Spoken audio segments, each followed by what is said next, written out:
everyone, how are you? Myself Ina, welcome to my channel. Today we are going to start the laws of refraction of light. आप reflection topic पहले पढ़ चुके हैं, spherical mirror आप लोग पढ़ चुके हो, तो that is going to be very easy for you. Before going to start our video, just like, share and subscribe our channel to support us. आपका सपोर्ट हमारे लिए बहुत जरूरी है, so that we can reach to those students who actually need this kinds of videos, जिनको visualization से पढ़ना बहुत इजी लगता है. So just support us with your one subscribe. So first of all हम पढ़ेंगे लॉज, देन आगे वाले टॉपिक को कंटिन्यू करेंगे. रिफ्रैक्शन ऑफ लाइट में टू लॉज आप पढ़ेंगे. First law is the incident light, refracted light and the normal which is perpendicular to that surface. These three rays are in the same plane. ठीक है, ये तीनों की तीनों रेज क्या होंगी, सेम प्लेन में लाई करेंगी. ठीक है, जैसे आप देख रहे होंगे वीडियो में, इंसिडेंट रे और जो नॉर्मल आपने प्लॉट किया है ऑन द ट्रांसपेरेंट सरफेस, चाहे आप ग्लास स्लैब ले लीजिए, कोई भी दूसरा मीडियम ले लीजिए, रेयरर डेंसर, दो मीडियम्स हमने पढ़े थे ना, तो उनमें से आपका first medium is rarer medium. आप कोई भी हो सकता है, डेंसर भी हो सकता है. लेट्स टेक, हम रेयरर मीडियम को फर्स्ट मीडियम लेते हैं. सो उसमें क्या होगा, जैसे ही सरफेस के ऊपर, ट्रांसपेरेंट मीडियम के ऊपर इंसिडेंट लाइट ड्रॉप होगी, साथ में जो आप परपेंडिकुलर विच इज नॉर्मल जो आप ड्रॉप करेंगे वो, और आपकी रिफ्रैक्टेड रे, तीनों की तीनों क्या हो जाएंगी, हमेशा सेम प्लेन में लाई करनी चाहिए. क्लास स्लैब के अंदर आपकी लाइट एंटर कर जाती है. आफ्टर रिफ्रैक्शन जब आप देखेंगे तो जो वो लाइट होगी, उस incident ray, normal and refracted रे, वो तीनों के तीनों क्या होंगी, हमेशा सेम प्लेन में लाई करती हैं. This is our first law. ठीक है, सेम आपने रिफ्लेक्शन ऑफ लाइट में भी पढ़ा था. Now move to second law which is very important, क्योंकि इसमें डायरेक्ट आपसे पूछा जाता है कि स्नेल्स लॉ होता क्या है भाई. तो जो आप स्नेल्स लॉ आप पढ़ते हो ना, वही हमारा सेकंड लॉ है. Snell's law is the ratio of the sine of incident angle to angle. ठीक है, एंगल आई और एंगल आर के जब आप साइन एंगल्स निकाल देते हो, साइन आपको पता होगा, अपने ट्रिग्नोमेट्री में पढ़े हैं ना, sine of angle I upon में sine of angle R which is reflected angle, the ratio is always constant. ठीक है, जब भी आप इन दोनों को डिवाइड करेंगे ना, तो सेम रे के लिए हमेशा देखेंगे कि दैट रेशियो इज फिक्स्ड. इस एक्सपेरिमेंट को जब आप देखेंगे तो क्या होगा, आपकी लाइट ग्लास स्लैब के अंदर एंटर करेगी, यहां पर जो रेशियो आएगा इंसिडेंट और रिफ्रैक्टेड रेज के साइन एंगल्स का, that is, let's assume it is X. Understand. So जब ये वापस से डेंसर से रेयरर मीडियम में जाएगी, तो यहाँ पे जो साइन और आई अपॉन में साइन आ रहेगा, that is also the same value. ठीक है, ये भी एक्स होगा अगर ऊपर वाला एक्स है तो.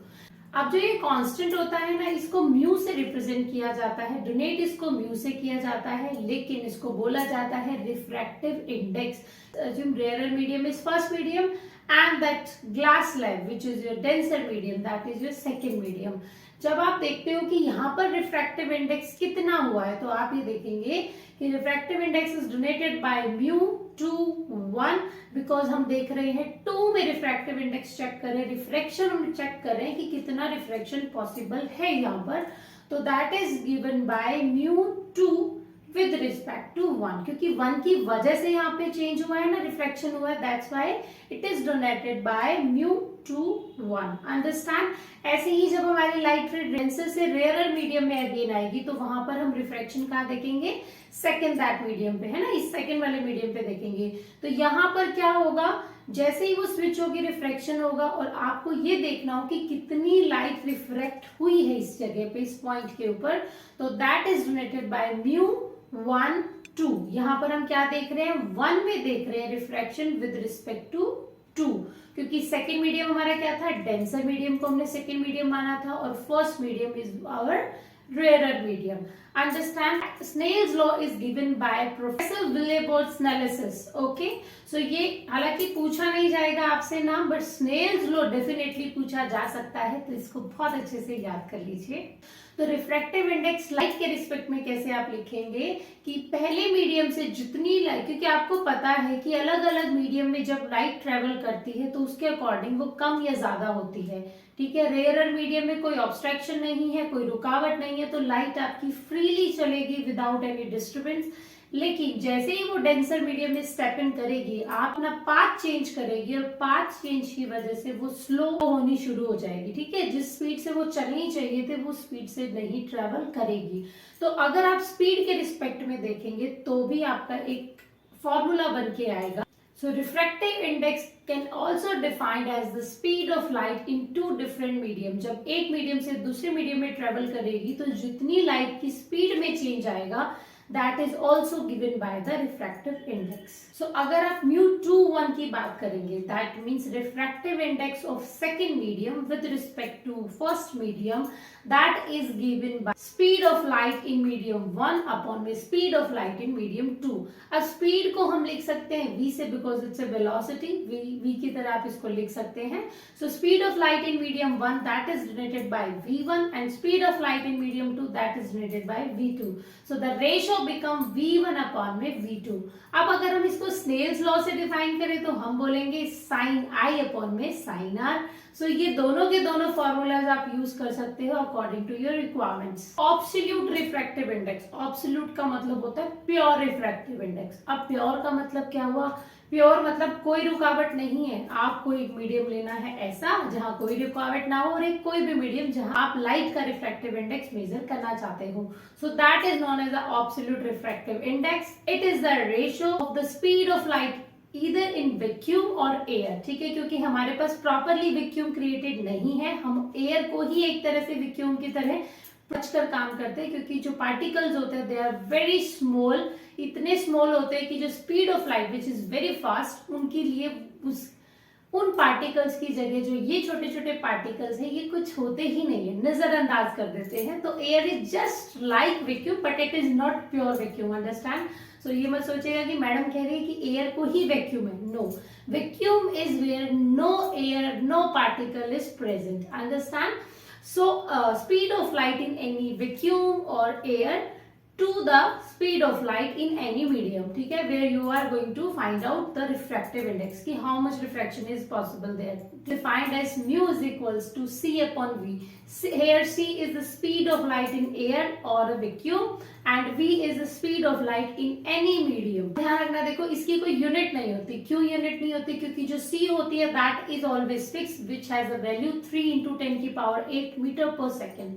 अंडरस्टैंड? सो यहाँ पर मीटर पर second is a unit. Again जब आप v की कोई जो किसी भी मीडियम में जहाँ रिफ्रैक्शन आप फाइंड आउट करने वाले हो, अगर आप v की वैल्यू वहां पुट करेंगे तो उसकी भी यूनिट क्या होगी? मीटर पर सेकेंड। सो ये दोनों आपस में एक दूसरे को कैंसिल आउट कर देंगे। That's why absolute refractive index has no unit। I will show you the value of refractive index of different media। अलग अलग मीडियम के अंदर अगर रिफ्रैक्टिव इंडेक्स मेजर करेंगे तो these values are fixed।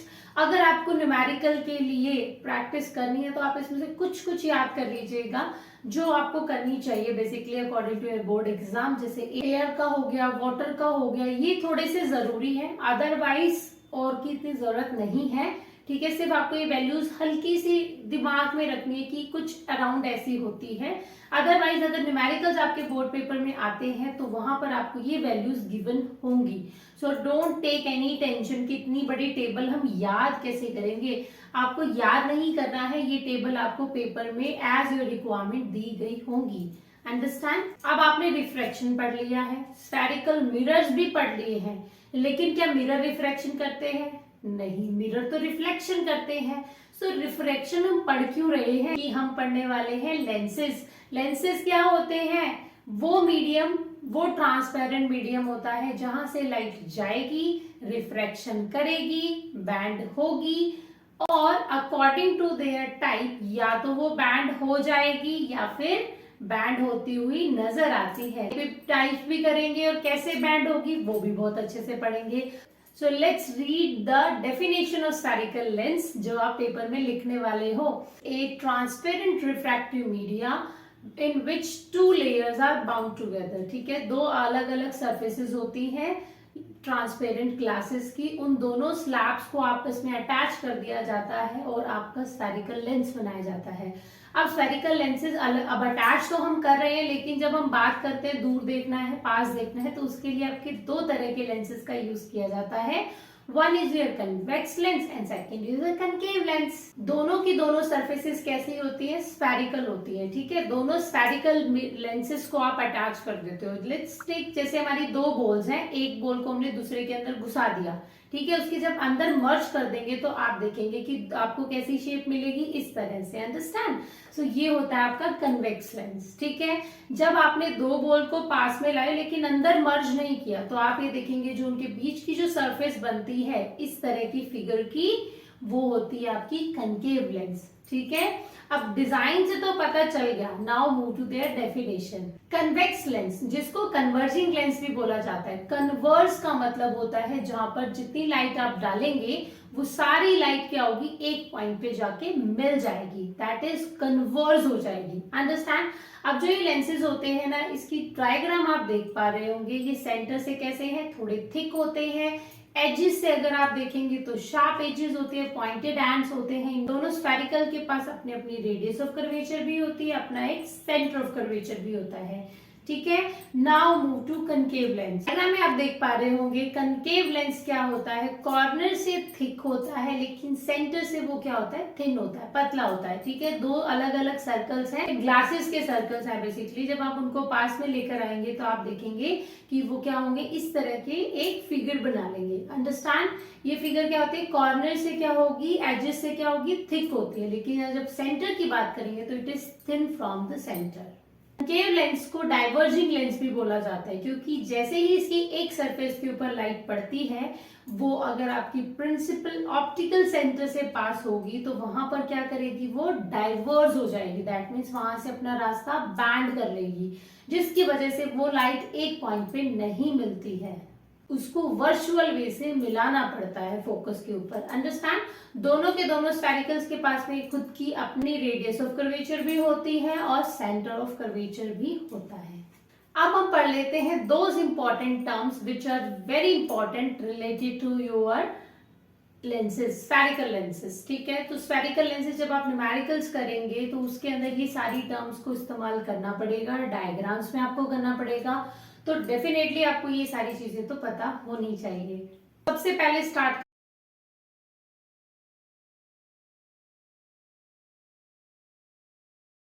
करेंगे हमारे अपर्चर से। What is aperture of the spherical lens, that is a diameter of the circular edge of the, जो ये सर्कल पूरा प्लॉट हो रहा है, जो इसका जितना डायमीटर होता है that is known as the aperture of that lens, ठीक है। हम इतना ही देख सकते हैं वहां से, लेंस का जितना फ्रंट होता है हम उतना ही लाइट उस पर डाल सकते हैं, उसी अपर्चर के ऊपर हम लाइट डालेंगे, उसी अपर्चर से रिफ्लेक्शन को मेजर करेंगे, ठीक है। Next, centre of curvature. Centre of curvature is defined as the centre of spherical lenses from where it is cut, ठीक है, जहां से उसको काट दिया जाता है वो कहलाता है उसका सेंटर ऑफ कर्वेचर।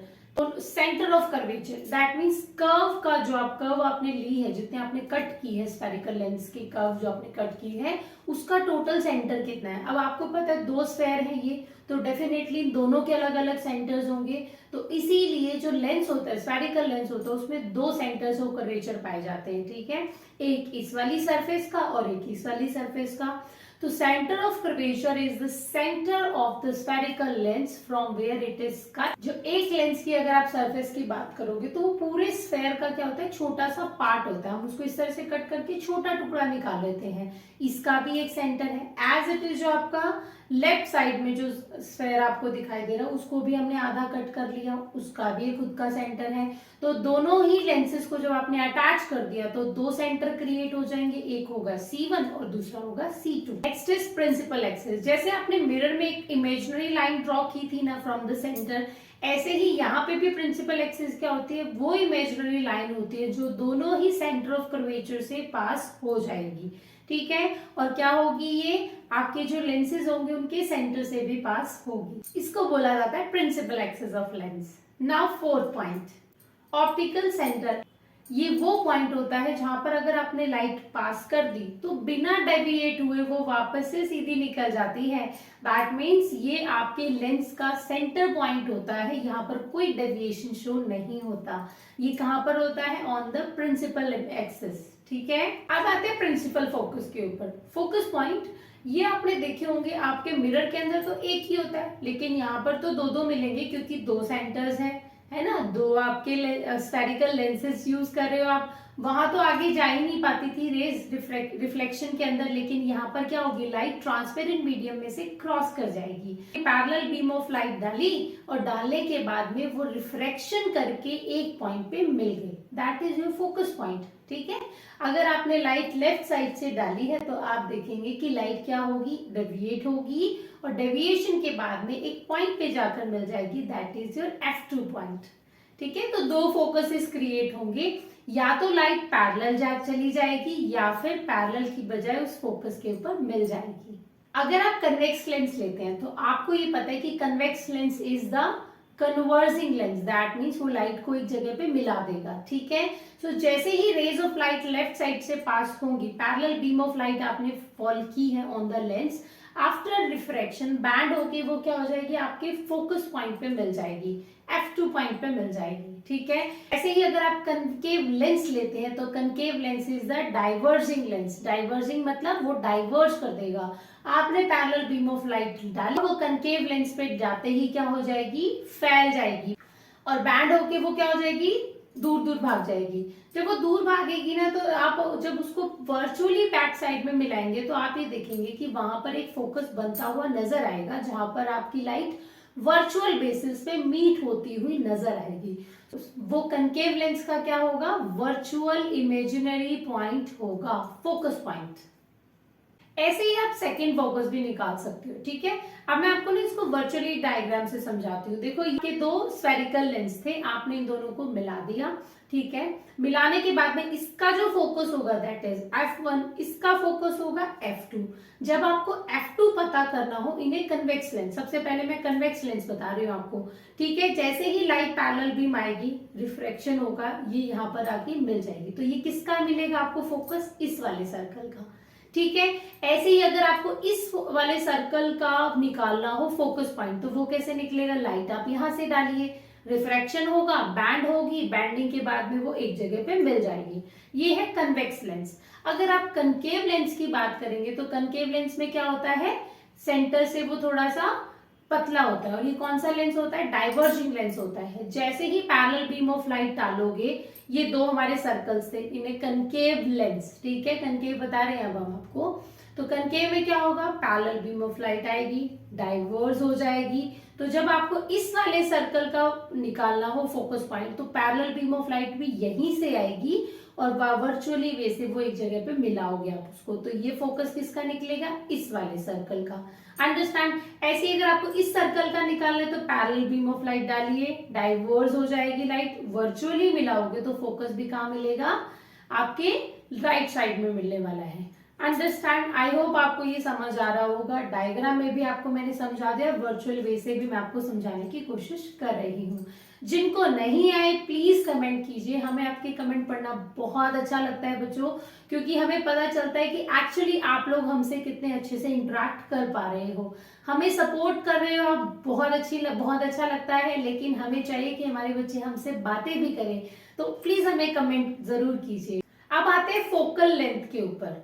फोकस आपको पता चल गया, तो वहां से अगर एक फोकस से बात करोगे ऑप्टिकल सेंटर तक की, तो that distance is known as the focal length. इस वाले लेंस की बात करेंगे तो ये लेंस क्या होगा, ऑप्टिकल सेंटर और इसका जो फोकस पॉइंट है, तो that distance is known as the focal length of that lens. आते हैं फोकल प्लेन के ऊपर। अब आपने फोकस पता लगा लिए, वहां पर जस्ट दो परपेंडिकुलर ड्रॉप कर दीजिए, एक इस वाले फोकस पे, किस वाले फोकस पे, that is known as a focal plane. ठीक है, अलग अलग फोकस इसके, तो कितने प्लेन बन जाएंगे आपके, टोटल 2 प्लेन बनेंगे एक लेंस के अंदर। एक तो इस वाले सर्कल का फोकस है, वहां आपने परपेंडिकुलर ड्रॉप कर लिया। ऐसे इधर वाले लेंस के लिए भी आपने एक फोकस पे परपेंडिकुलर ड्रॉप कर लिया, तो हमें 2 प्लेन्स मिल जाते हैं, एक first plane of first focus point, एक second plane of the second focus point. I hope आपको ये थोड़ा समझ में आ रहा होगा। और ये जो चैप्टर है ना बच्चा, ये जितना वर्चुअली वे से समझेंगे, जितना आप फिगर से समझेंगे, it becomes easy for you. सबसे पहले बेसिक्स को समझिए, so that you can solve the numerical portion very easily.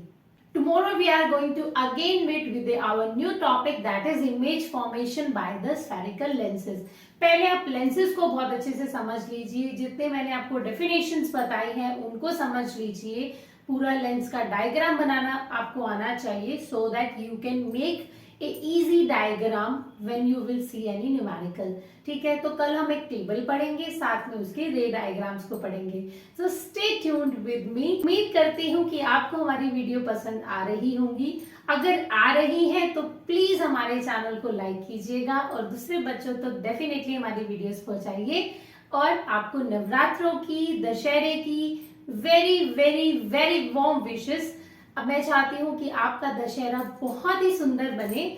ठीक है, हमारे साथ जुड़ने के लिए very very thank you and happy Dussehra.